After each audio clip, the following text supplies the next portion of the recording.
Hello, welcome. I'm here. I arrived, and almost didn't.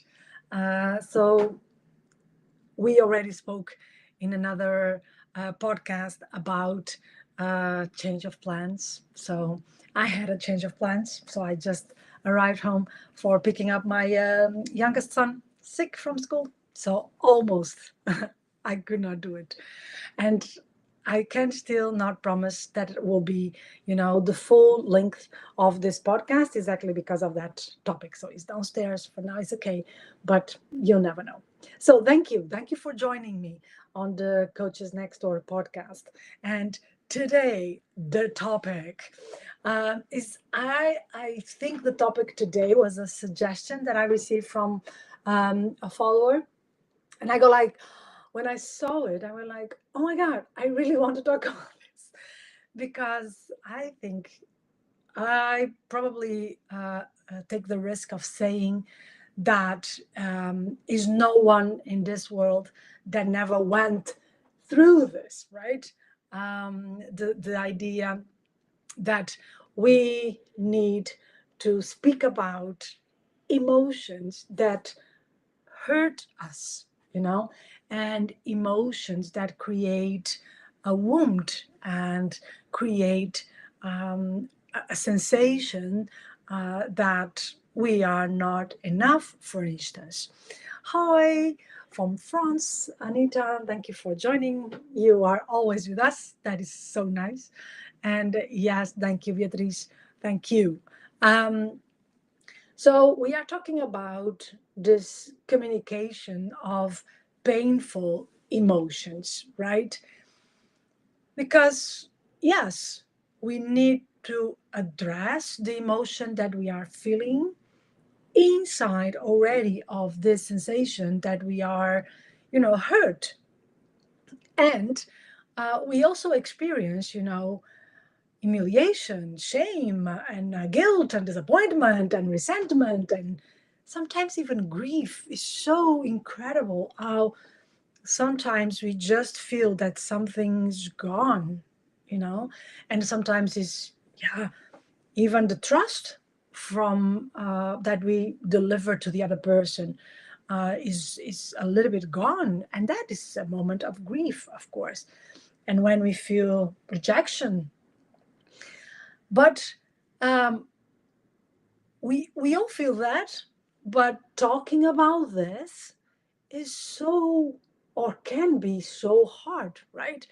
Because you are really feeling, for instance, humiliated, and you want to communicate this without reinforcing the fact that you feel small, you know or maybe the anger that builds up, because you feel like this is not fair, why you are saying that to me, right?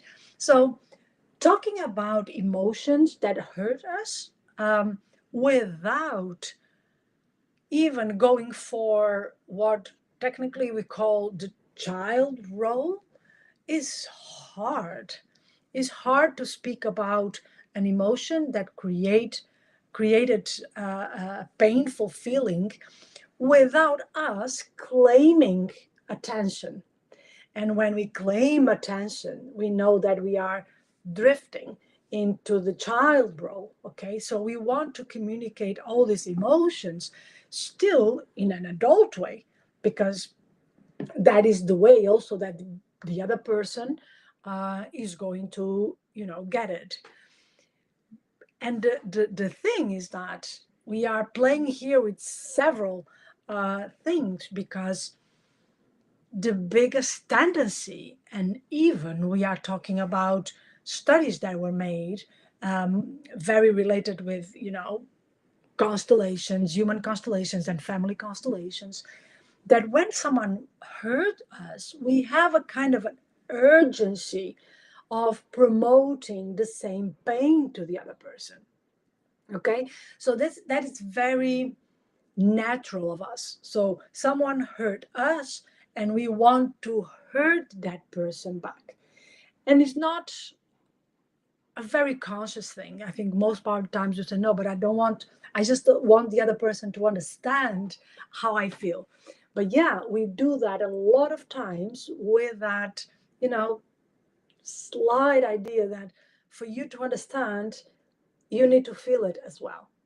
So the thing is that we are going also to promote hurt. So we sometimes enter a spiral that is sometimes, or most part of the times, not at all beneficial, right? So let me first of all start to give a little bit of a frame about what is this of painful emotions. Is this something that we can put in the emotion, or this is us? Is us naming and getting that feeling of being hurt. So is this an intellectual process, or is this is also a biological thing? Means that if someone is hurting us, this is also biological. We feel hurt biological, and not only when we start thinking about it. Okay, so from the neurological and neuroscience perspective, your brain, just like mine, I hope, processes emotional pain in a way that is very similar to physical pain. Okay, so a heart break can literally physically hurt in your chest, sometimes even in our necks, in our throats. So it's not only something that is in our head, it's not something that we created. And we are not looking for who starts, where it starts, because I think it's very difficult to detect where this starts. If it's I think first and then the pain comes, or if I feel the pain and then the thought comes. But the fact is that when we tend to speak about emotions that hurt us, we tend to feel them physically. We tend to feel that pain physically. And I think this is what a lot of times people are not aware. So if someone is saying to you that what you just said really hurt me, believe them. And believe them that they are really feeling that pain. And the same is happening to you, right? So when you say, this really hurt me, you are not only talking about mentally, or the idea is hurting you. No, you are feeling it. Okay, so that is one of the things that I want to make it like a stone, that emotions that hurt us, they really hurt us. Okay, and of course we can go to the psychological side of this, and then we have also the self-esteem. Okay, so we really, when we feel hurt emotionally, we really create a different perspective about ourselves. So we question our identity, we question our self-worth, and we question the connection. Okay, so when for instance, you feel rejected, it's not about that one person. Okay, so the person is saying something, you feel rejected. This is not only that person that is there. Okay, so this is probably brings and triggers all the times that you were, or you felt rejected. So it's big, it's big. So that's one of the things, is that we tend to get the sensation that becomes our identity. Okay, becomes our maybe I'm not worth it, that for instance people like me, or I'm not worth that people love me because I already got rejected so many times. So we start questioning ourselves, and not so much the other person. Okay, and the thing is that painful emotions are messages, okay? They are also showing us what matters to us, what is important for us. So if I get, for instance, someone is saying to me something and I get the sensation of, or the feeling, or I feel humiliated, maybe matters for me, the place that I deserve, maybe matters for me, the relevance that people give to me, and the place that other people give to me to be in, right? So always think that if you are feeling hurt, is okay, you are feeling hurt, but that means that something positive is matters for you. Okay, so this is important also, um, because that is maybe what first we need to aim for. So it's not only staying in the hurt moment, but going for, okay, if I feel hurt, what is the thing, what the hurt is showing me that matters for me? If I'm feeling humiliated, what the humiliation is showing me that matters for me? Is the attention that I'm getting, is the place that I have in this relationship, is the relevance that the person, for instance, is giving, the other person is giving to my thoughts. Um, so a lot of things can be, right? So it's very important, because we don't want to stay, and when we want to communicate these emotions that are hurting us, we don't want to stay only in the negative and in the pain. Even if we want to communicate that clearly, we don't want to stay there. Okay, any questions for now? Anything that makes sense for you, that I go into on this idea that these three things are relevant for the next steps? Okay, so if you have any questions, you know already that you can put it in our chat, and I will soon enough reply to them. Okay, so now I would like to get into some of this, of the most common emotions that, yeah, tend to hurt people. I'm not saying that we have basically every, you can feel hurt in very different ways and with very different things. But I think this will cover a little bit on what we are talking about when we tend to think about emotions that hurt us, okay, and how we can communicate them. So the first one will be humiliation.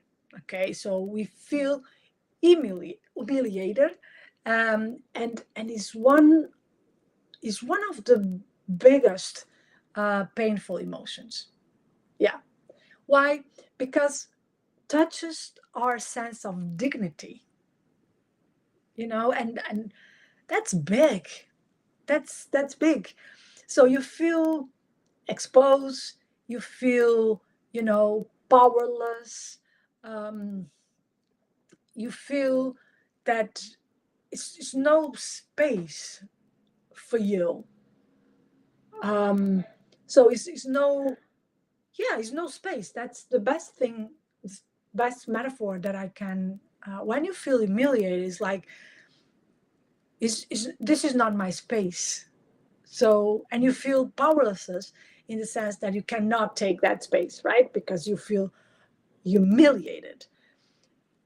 And this is the sense of dignity, the sense of my personal dignity is getting so damaged that it's a horrible pain. And to communicate this is difficult, because you feel like, okay, you already, the other person said something or did something that makes you feel this is not my right place. um, I don't have right now any, dignity as a person, and still I need to communicate this from this small little small place that I am in. you see how difficult this is? So I feel small. I feel like I don't belong here. And I still need to communicate that from that place. It's hard. Okay. But the first thing that you need to communicate, or at least you need to realize, is two things. First, you don't need to defend yourself because, of course, if I feel small and attacked, I'm going to defend. Okay. But at the same time, you also don't need to shut down because, yeah, guess what? You already feel small. So the most common thing is to even put yourself smaller. But you need to, a little bit fight that urge of or going defensive or shutting down. It's really, you need really to put yourself in the situation that you go like, I recognize that I want to do this right now, and now I will not do it. Okay. And then you start talking about, first, you acknowledge your feeling. That is a great way to avoid, going down.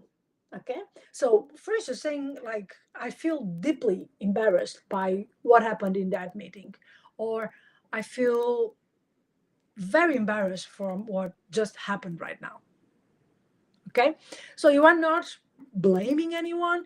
You are also not being dismissive with your own feeling. Okay. And then when you are doing this, you are also creating space for you to start expressing your real need. Okay. um, and then you need to say, okay, now, for instance, imagine, let's put this in this meeting. So imagine the conversation. I feel deeply embarrassed by what happened in that meeting, and I need to understand why that was said in front of everyone. Why was the decision of saying what you said in front of everyone? So I need to understand that right now. And this is saying, this is my need, this is what I need to get out of this feeling that I was exposed in a way that didn't feel really charming. Okay. And then it's important to set the boundary. And this is also something that a lot of people miss. So it's not enough for you to say how you feel and what you need if after you don't stand in a standard for the next round of this relationship. Okay. So the conversation will be something like this. I feel deeply embarrassed by what happened in the meeting just before. And I would like to understand why this was said in front of everyone. And then the person will explain. And then you need to say, okay, and I will not accept being spoke that way in public again. If the boundary is not there, if you don't set the boundary, you are not creating a new, point for the relationship. Because the other person can justify whatever they did in many and different ways. Okay. And that will not, or you should make sure that whatever justification the other person did or had or presented is not going to allow them to continue doing the same. You know what I mean? So is saying that, okay, even sometimes I can say, okay, I understand what happened and I will not allow that to be happening again. Because it's like, okay, I accept that this happened right now. Okay. And then we need to go to the next step of this relationship. And that is when I put a boundary. Okay. So let me put it here. I'm going to show. So Anita is saying, I feel that emotions carry messages for us that will help us. So I'm working on noticing the emotions and bring curiosity to it. And rather than reacting, try feel into for the message. Yes, but Anita, I have a but for you. Is that most part of the times what I see as well is that you will be doing that all by yourself, huh? Because you can, but you should be continually setting boundaries. Okay, even if it's a message for you, even if it's something in you to take care of, uh, you can even ask, wow, why what this person said made me feel so small. What is here that feels still so small, right? Great. Great. That is an amazing personal work. But we are in a relationship.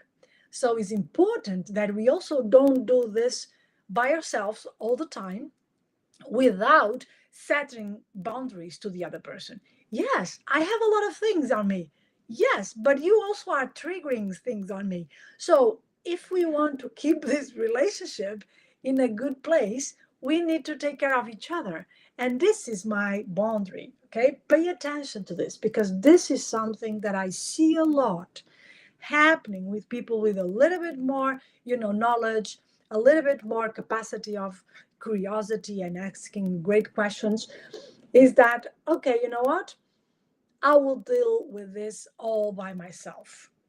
And then the other person basically can do whatever they want because, yeah, you will always find things in you that will, correspond to personal work. But it's not the only way to go. And I will say, sometimes it's also good to say, sorry, this is not about me. This is about you that crossed a boundary. Because we are humans, okay? And humans, yes, I will be triggered. And yes, you will trigger me. So we are in this a little bit of together. Huh?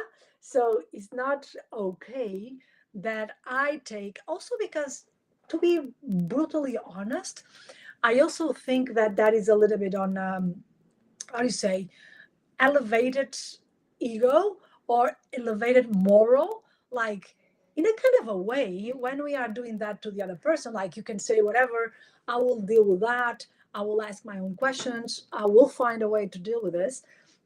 We are also saying in a kind of a strange way, I'm better than you. I'm better than you because I can deal with this, and if it was the opposite, you couldn't. So in a kind of a way, we are also playing a game that can be nasty, can be nasty. So remember, first you acknowledge your feeling. Second, you share the need that you have to overcome that sensation, and then you set your boundaries. Okay, this step these three steps are very important because we don't want to put blame or guilt in the other person, but also we don't want that the other person feels, okay, you know what, I can do whatever I want, and say whatever I want anytime that I want. So you always need to bring that idea of progress to the relationship. So it's okay, this happened, okay, we can overcome this, but this is the new standard for this relationship. Makes sense what I'm saying? I hope this makes all the sense. That in my head makes a lot of sense, but I hope I want to make sense also for you, and not only making sense, but makes you think about, oh, okay, what what I didn't say or what I didn't do, because feeling hurt is also something that I would like to say, is that if you feel hurt, is building up on the negative anchoring. Okay, if the person hurts you a couple of times, a lot of things will not be the same, like you can imagine, and probably you had already that experience, right? So you are, let's say you have a bag of negative angering about that person, and all the things are coming to inside of this bag. So we want to talk about it, and we want to make, that the next time will not happen the same way. Okay. Okay, so let's go for another one. Are you ready? Shame. It's also a difficult one, right? Because goes directly and it goes like, you are not enough. Shame is really this whisper of, I'm not enough. Um, and and basically, when someone is saying to us, we really transfer. The person is sometimes not even thinking about that, but that's how we feel it. We feel like, okay, what do I do with this? And it's different from guilt, okay? Because guilt says, I made a mistake, okay? Shame says, I am the mistake. Wow. Let this sink in, because this is deep, right? And that's why shame hurts. Shame hurts because is our value, is our worth that is in cause. And this is going directly to our self-esteem. And the challenge, of course, is to say, okay, is to separate when we feel shame. The challenge when we are communicating this to the other person is to disassociate ourselves from what happened. Because we are already thinking that what happened is me. So I'm the mistake. I'm the one that did something wrong. I'm the wrong one. So, and the thing when we are communicating this with the focus is, I'm going to disassociate. I'm going to put myself away from what happened. I'm going to be like, this is what happened and this is me. And they are two separate things. And this is hard. So ways to do it is really verbalizing. Okay, saying, for instance, I made a mistake. But that doesn't say everything about myself. Okay, so when you are saying it, it's important to use language to create this separation between this is me and this is what happened or what I did. And I'm not only that, I'm much more than that. And this is my slogan, right? I'm much more than that. This is a little frame about me. And then you can assume the vulnerability of this, okay? You can say, okay, I made a mistake, indeed, but that doesn't say everything about me, because I can also say that I feel very ashamed about this. And I want to talk about this because I don't want to carry, this by myself, and I want also, if possible, to correct. So getting the awareness that, yes, was a mistake, but the mistake is not me, is one mistake that I did. Yeah. So the is putting this like, this is something that I did, is not something that I am. Okay. Makes sense, because shame is really attacking, let's say, like every time, attacking our self-esteem. So, and we do a lot of silly things when we have our self-esteem damaged. And we tend to, see the world in a very different way when our self-esteem is down. So it's very important that we can reframe this shame, that we can divide ourselves from this shame. Yeah, makes sense what I'm saying? I think it does. But let me know also if you need some more concrete examples. Okay. So we are talking about how to communicate, emotions that hurt us, emotions that really hurt us.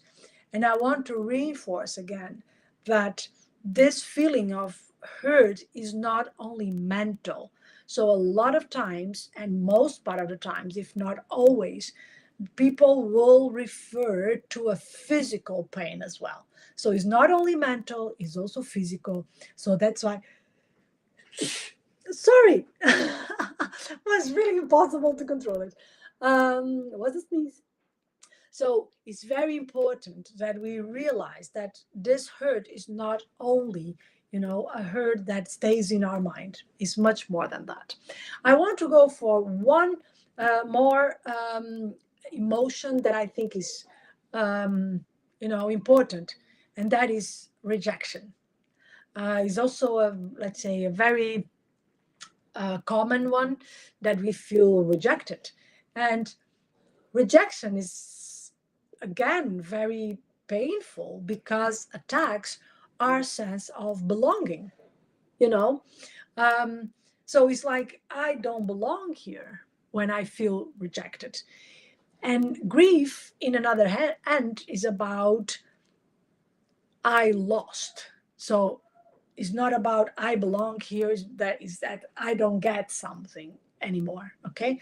So this is the difference between rejection and grief, is between if I belong or if I don't receive. And not feeling, or better, feeling that you don't belong, is can bring a lot of sad stories. You know that, right? You know that the feeling of, you know, thinking that we don't belong to the place, we don't belong to a family, we don't belong to a country, we don't belong in a relationship, we don't belong in a team, is painful. It's painful because then the question is, where do I belong? Where do I belong? And yes. So you are saying it all. Goes back to the early, yeah, to the child, to the baby that we were. If we don't belong, we run the risk of death, right? We need to be accepted. We need to be taken care of. So that's our primitive state, right? For each one of us, not only in society, but for each one of us. If we are put it out, uh, yeah, when we are babies, we die. But the truth is, even when we are adults, we die in a different way, right? Unfortunately, sometimes even in a physical way. We know that people sometimes do that because they feel that they don't belong to this world, to this life. Unfortunately, but we die in ways that sometimes is not even possible to get. And one of the things that I believe is important when if in any moment you feel this rejection and you feel like, okay, I'm questioning my belonging, I think it is really important that you name things without fear. Okay, because the fear again will protect you, will put you out, will take you out more even. So the we want to let's say, face the idea that I want to stay. I don't want to be fear. I don't want to feel fear because the fear will put me out. I will go out. Okay. And then you can really say, um, that rejection hurt me, but I know it's not about me. Okay. And then is also allowing yourself some space to say, okay, but where do I stand? What this means for me? And this is one of the rejection is one of the emotions that will be nice, and it will be great if you can really take it and think, okay, what this means and how do I want to proceed? Do I want to stay? And this is a do I, and that is becomes a decision and not a feeling of being put it out. Okay, but it's saying, okay, if someone says this to me and I feel that I don't belong here, do I want to belong? Or no, indeed, this is not a place or a person that I want to belong to. And this becomes a decision. So it's important that you transform this in a real sense of what this means for me and if I want to belong to something like this. Yeah. So this is the emotions that I would like to refer today, and I want to call your attention to the idea that language has a role in all this, and the nonverbal communication has a huge role when you are talking about and want to communicate emotions that hurt you, because you need to fight the urge of the normal reaction.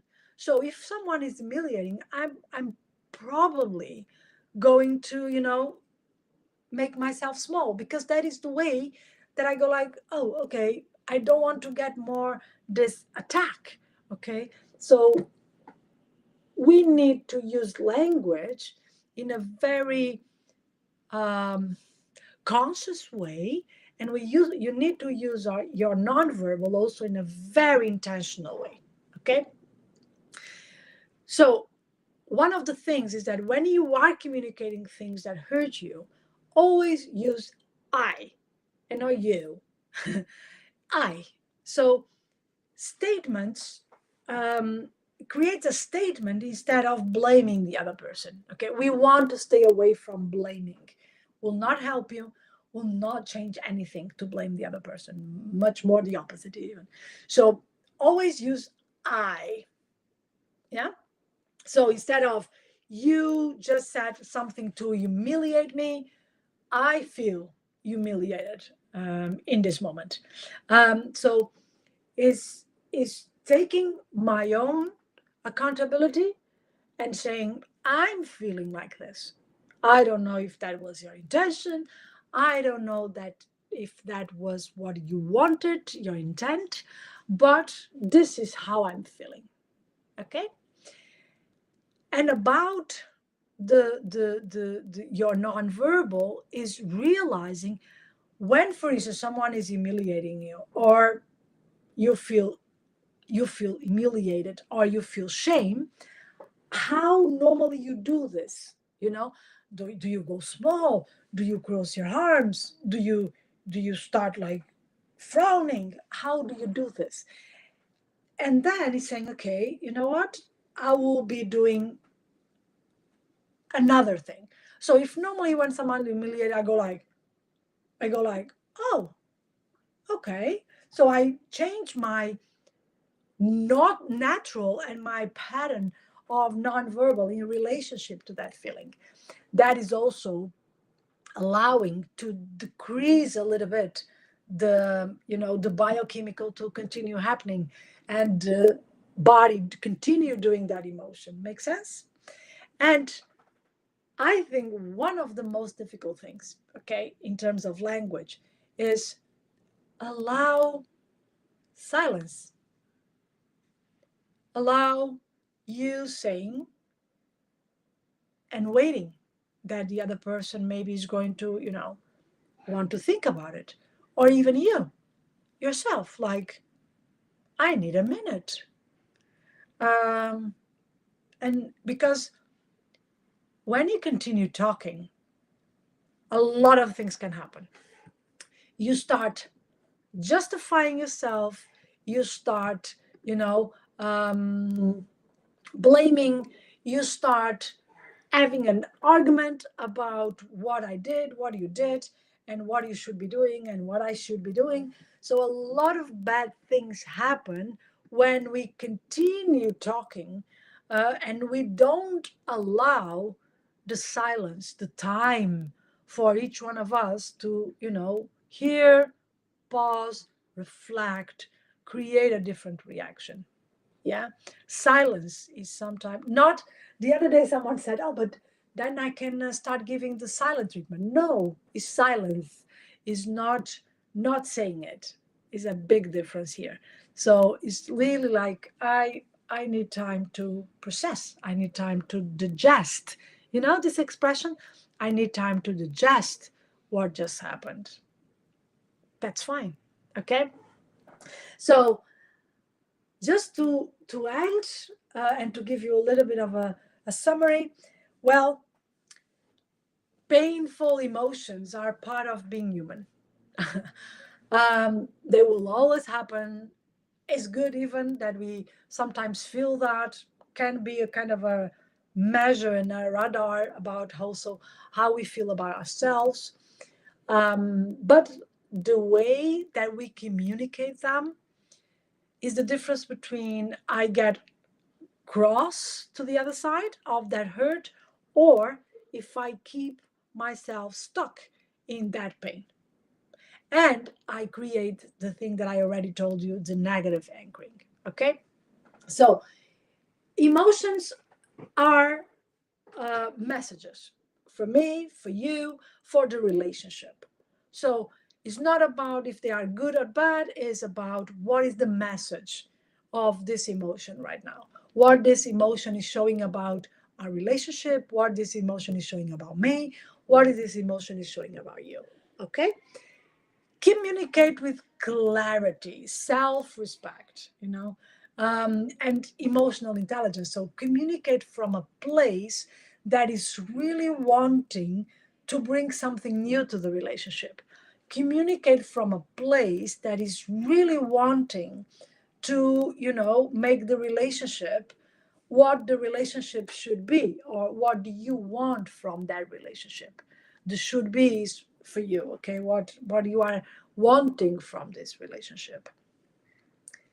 Use words, tone, and body language that are aiming for connection, not conflict, but are aiming for, okay, we are going to connect. And don't get me wrong, but connection doesn't mean that relationship is going to stay like that forever. But sometimes by the connection, we can accept, both of us, in the relationship, that is nowhere to go. Is done. The relationship reached the final term, but we get there from the connection, not in a conflict. We get there by understanding that yes, this is it. This is it. Okay. And another thing is choose safe spaces and people who allow you the truth. So just because you know how to communicate your emotions and your hurt doesn't mean that is to be done with everyone. Sometimes you just feel hurt and you get your own message and you let it go. And you're like, okay, I know what I want to do with this. And nothing to do with the other person. And this is important, okay? Because not everything needs to be solved by the with the other person. And I like this is a saying, I don't know who said it, that said, not all ends need an ending conversation. Sometimes we just, cut the rope and that's it. So keep this idea that not because you know how to communicate this is to do it with everyone all the time. Okay, sometimes is to do it with one or two persons, and that's enough. The rest, you get your message and you decide what to do with that. Yeah. So this is the podcast for today, and I hope you enjoy it. And if you have more suggestions about topics, send it my way. I love it, and I hope this serves your your idea and helps you to communicate, emotions that really hurt you, and especially in relationships that you want to make them better, and you want to make progress on those relationships.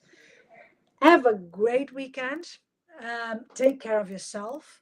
And yes, if you have any questions, you know where to find me.